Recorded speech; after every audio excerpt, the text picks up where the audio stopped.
तो नमस्कार दोस्तों, कैसे हैं आप सब। मैं एक बार फिर से आप सबका आपके अपने YouTube चैनल ललित क्लासेस पर स्वागत करता हूं।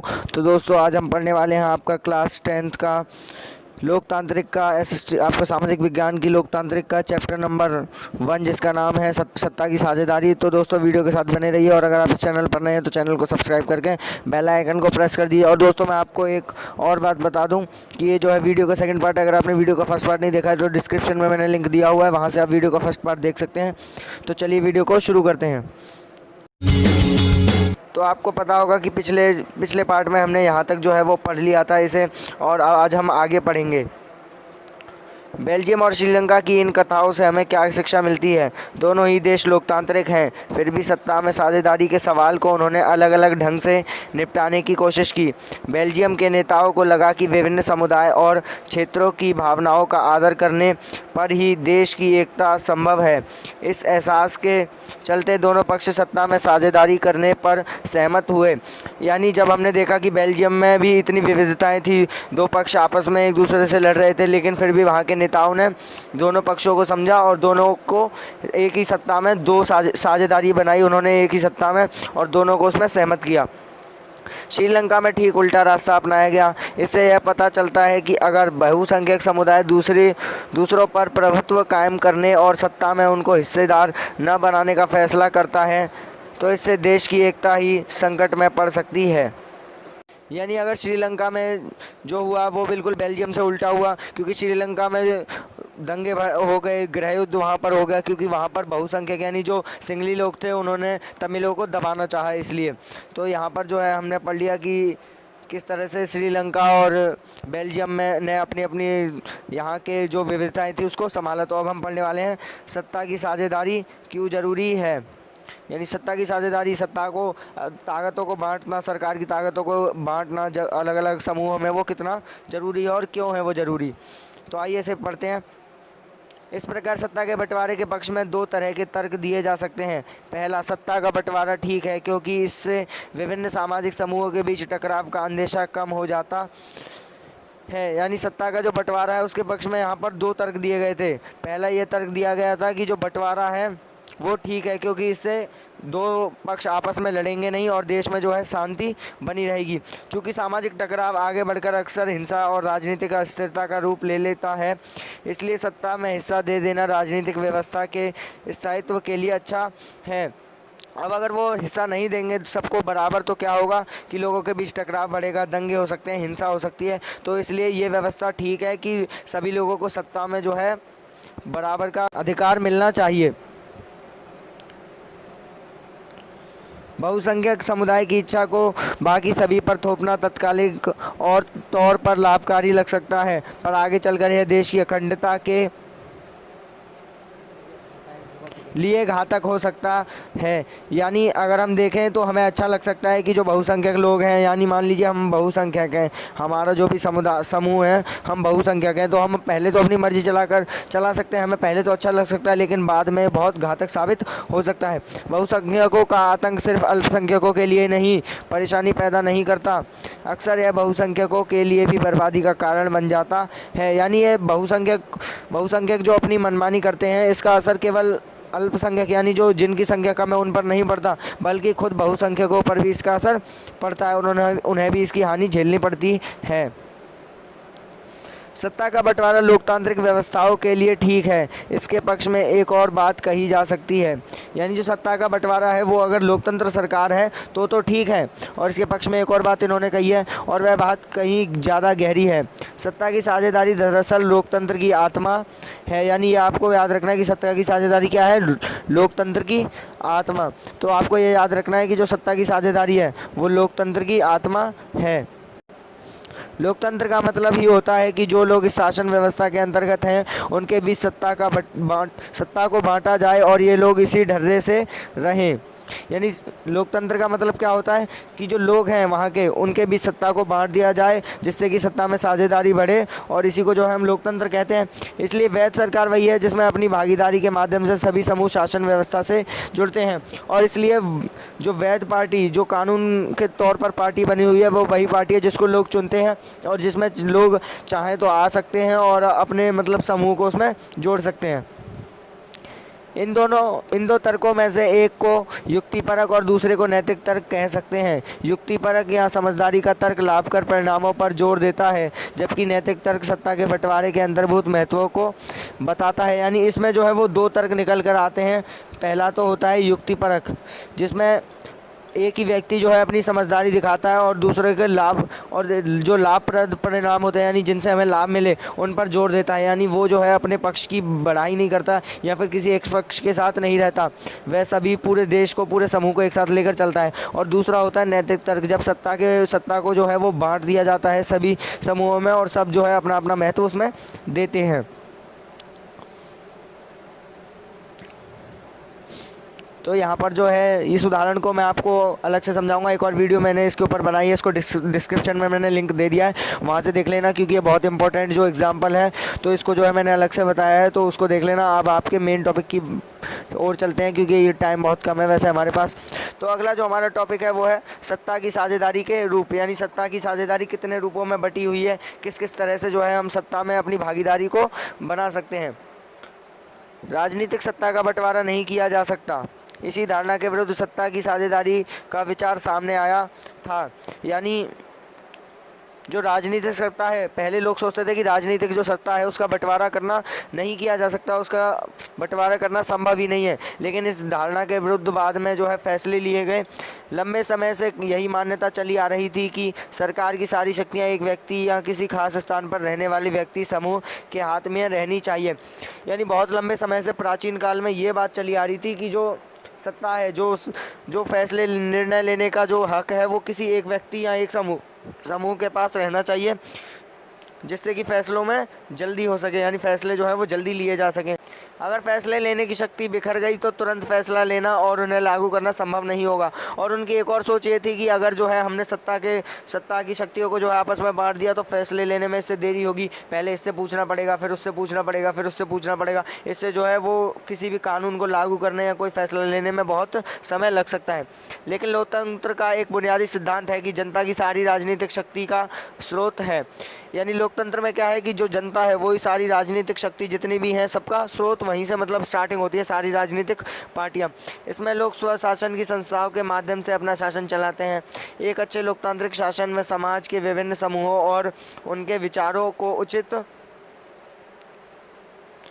सम्मान दिया जाता है और सार्वजनिक नीतियां तय करने में सबकी बातें शामिल होती हैं। इसलिए उसी लोकतांत्रिक शासन को अच्छा माना जाता है जिसमें ज़्यादा से ज़्यादा नागरिकों को राजनीतिक सत्ता में हिस्सेदार बनाया जाए। यानी सबसे ज़्यादा अच्छा उस सरकार को माना जाता है लोकतंत्र में भी जिसमें सभी लोग जो हैं वो अपनी नीतियों को दे सकें, वो खुद भी यहाँ पर आकर जो है चुनाव लड़ सकें और अपनी जो है निर्णय बना ले सकें अपना, और अपने समूह बनाकर भी वो इसमें हिस्सेदारी ले सकते हैं।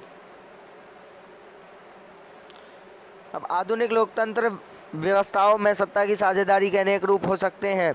आइए हम कुछ प्रचलित उदाहरणों पर गौर करें। यानी जो अभी की लोकतांत्रिक व्यवस्था जो चल रही है उसमें सत्ता की साझेदारी के बहुत सारे रूप हैं, जिनमें से अभी जो है हम मेन को पढ़ेंगे यहाँ पर। तो जो पहला आपका रूल है वो है शासन के विभिन्न अंग जैसे विधायक, कार्यपालिका और न्यायपालिका के बीच सत्ता का बंटवारा रहता है। यानी ये जो तीन, कार्यपालिका, न्यायपालिका और विधायिका, इन तीनों समूहों के बीच जो है वो सत्ता की ताकतों का बंटवारा रहता है। इसे हम सत्ता का क्षैतिज वितरण कहते हैं, क्योंकि इसमें सरकार के विभिन्न अंग एक ही स्तर पर रहकर अपनी अपनी शक्ति का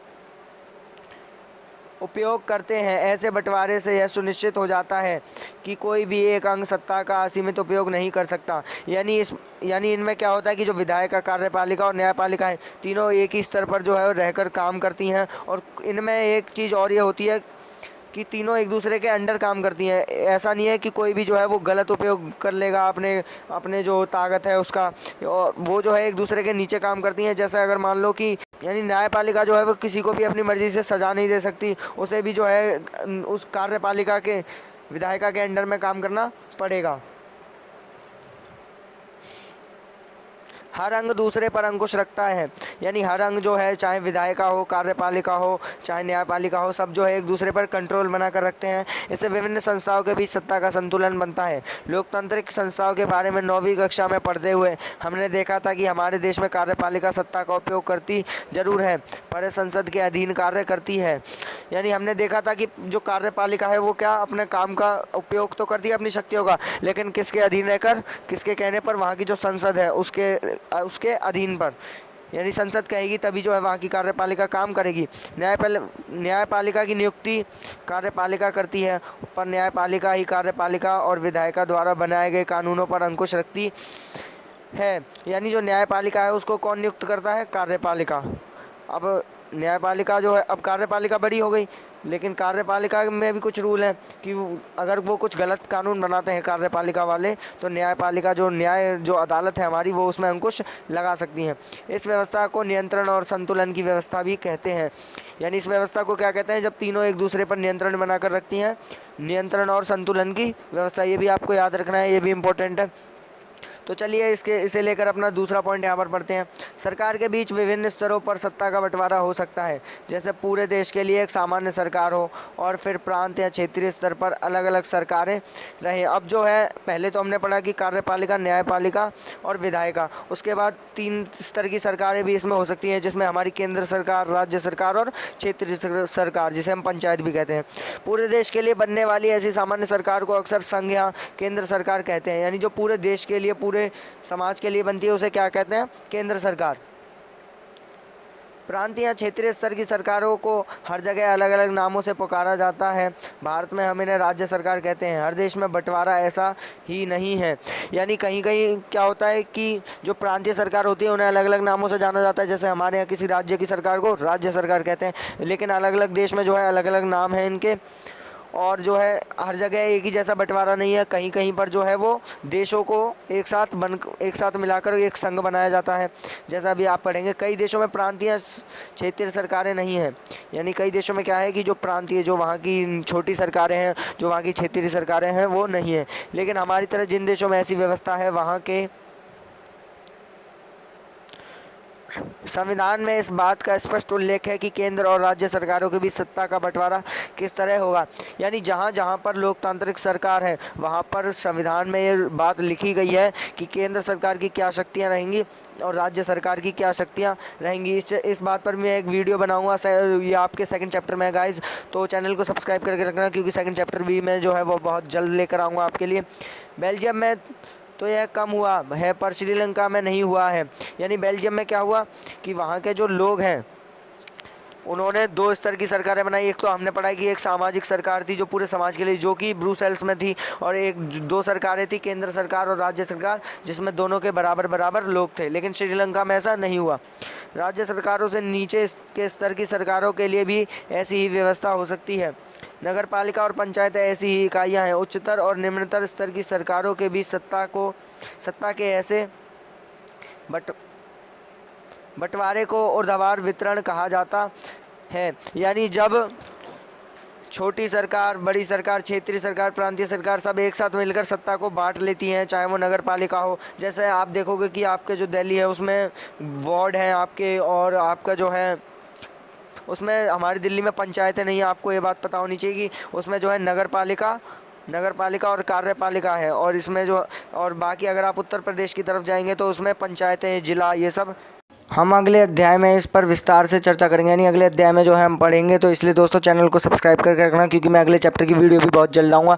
तो चलिए अब अपना तीसरा पॉइंट जो है उसे पढ़ते हैं। सत्ता का बंटवारा विभिन्न सामाजिक समूहों, मसलन भाषाई और धार्मिक समूहों के बीच भी होता है। यानी ज़रूरी नहीं है कि जो सत्ता का बंटवारा है वो सरकारों के बीच ही हो, वो चाहे तो किसी समूह के बीच, किसी धर्म के बीच, किसी भाषा के बीच भी हो सकता है। बेल्जियम में सामुदायिक सरकार इस व्यवस्था का एक अच्छा उदाहरण है। कुछ देशों के संविधान और कानून में इस बात का प्रावधान है कि सामाजिक रूप से कमज़ोर समुदाय और महिलाओं को विधायिका और प्रशासन में हिस्सेदारी दी जाएगी। यानी कुछ जो राज्य हैं या फिर कुछ देश हैं उनमें ऐसा संविधान, ये मतलब पक्के तौर पर लिखा गया है संविधान में कि महिलाओं को, जो दलित हैं और इन लोगों को जो है अलग से सीट दी जाएंगी, उनको आरक्षण भी प्रदान किया जाएगा।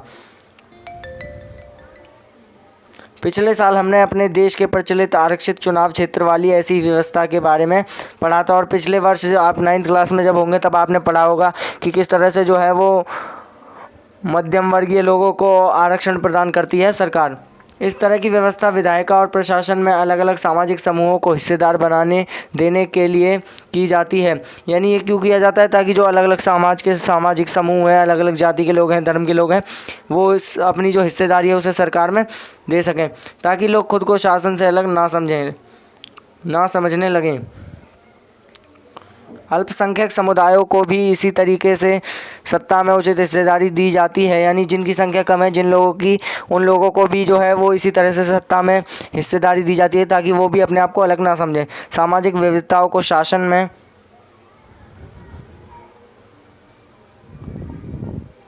भागीदारी देने के अलग अलग तरीकों पर हम इकाई 2 में चर्चा करेंगे। यानी जो आपकी इसकी इकाई 2 होगी उसमें हम इस बारे में चर्चा करेंगे। वैसे मैं आपको बता दूं कि आपके सिलेबस से वो हट गई है, और अगर आपको अभी भी जो है SST का सिलेबस नहीं पता है तो आप जो है मैं डिस्क्रिप्शन में मैंने लिख दिया हुआ है सिलेबस का, वहाँ से जाकर पहले समझ लेना पूरा PDF से, उसके बाद बुक में टिक भी लगा देना। मैंने आपको जो है बुक में टिक लगा कर भी बताया है, तो उस वीडियो को भी देख लेना। तो अपना जो चौथा पॉइंट है उसे पढ़ते हैं। सत्ता के बंटवारे का एक रूप हम विभिन्न प्रकार के दबाव समूह और आंदोलनों द्वारा शासन को प्रभावित और नियंत्रित करने के तरीके भी लक्ष्य कर सकते हैं। यानी सत्ता के जो बंटवारा है उसमें हम विभिन्न प्रकार के दबाव समूहों द्वारा भी अपना जो समूह द्वारा, आंदोलनों द्वारा जो अपना प्रशासन है वो फैला सकते हैं। अगर हम चाहें तो हम जो है अपनी बात मनवाने के लिए कोई आंदोलन कर सकते हैं, अनशन कर सकते हैं, और जिससे कि सरकार जो है हमारी बात सुनेगी और हमारी सत्ता में हिस्सेदारी बढ़ जाएगी। लोकतंत्र में लोगों के सामने सत्ता के दावेदारों के बीच चुनाव का विकल्प जरूर रहना चाहिए, और लोकतंत्र में ये एक चीज़ ज़रूर होनी चाहिए कि लोगों के बीच चुनाव होनी चाहिए। यानी उनके पास चुनने के लिए 2 व्यक्ति कम से कम होने चाहिए कि अगर ये सही नहीं लग रहा तो इसको वोट दे दो। ऐसा नहीं कि एक ही व्यक्ति खड़ा कर दिया, उसी को ही सब जिता रहे हैं, वही जीत रहा है, वही अपनी इच्छा से सब कुछ कर रहा है। समकालीन लोकतांत्रिक व्यवस्थाओं में यह विकल्प विभिन्न पार्टियों के रूप में उपलब्ध होता है, और जो अभी पिछली पार्टियां हैं, कुछ समकालीन यानी पुराने समय में जो पार्टियां थी वो अभी भी हैं, और उनमें जो है ये अभी भी उपलब्ध है ये चीज़ें। पार्टियां सत्ता के लिए आपस में प्रतिस्पर्धा करती हैं। पार्टियों की यह आपसी प्रतिद्वंदिता ही इस बात को सुनिश्चित कर देती है कि सत्ता एक व्यक्ति या समूह के हाथ में ना रहे। और जब ये पार्टियां अपने लिए चुनाव लड़ती हैं कि हम जीतें, तो इससे जो है कंपटीशन बढ़ जाता है 2 पार्टियों के बीच, 2 समूहों के बीच, और इससे जो व्यक्ति हैं वो सत्ता में अपने हाथ बटाने लगते हैं, और इससे जो है वो अब ये समझते हैं कि वो इस देश से अलग नहीं है या फिर इस सत्ता से अलग नहीं है। एक बड़ी समयावधि पर गौर करें तो पाएंगे कि सत्ता बारी बारी से अलग अलग विचारधारा और सामाजिक समूह वाली पार्टियों के हाथ में आती जाती रहती है। कई बार सत्ता की यह भागीदारी एकदम प्रत्यक्ष दिखती है, क्योंकि 2 या अधिक पार्टियां मिलकर चुनाव लड़ती हैं या सरकार का गठन करती हैं। यानी कभी कभी क्या होता है कि हमें जो ये पार्टियाँ जीती हैं, अलग अलग पार्टियाँ जीती है, ऐसा नहीं है क्योंकि हमेशा एक पार्टी जीतेगी, उनकी विचारधारा एक रहेंगी, सामाजिक उनके समूह एक रहेंगे, अलग अलग होते हैं। जब वो अलग अलग होते हैं तो इससे जो है इससे भी सरकार सत्ता में जो साझेदारी है लोगों की वो बढ़ जाती है, क्योंकि एक बार एक पार्टी को मौका मिला और दूसरी बार दूसरी पार्टी को। लोकतंत्र में हम व्यापारी, उद्योगपति, किसान और औद्योगिक मजदूर जैसे कई संगठन हित समूहों को भी सक्रिय देखते हैं, और देश में कई ऐसे संगठन हैं जो लोगों के लिए काम करते हैं। वो सरकार में सत्ता में न रहते हुए भी जो है सत्ता की साझेदारी को निभाते हैं। सरकारी की विभिन्न समितियों में सीधी भागीदारी करके या नीतियों पर अपने सदस्य वर्ग के लाभ के लिए दबाव बनाकर ये समूह भी सत्ता में भागीदारी करते हैं।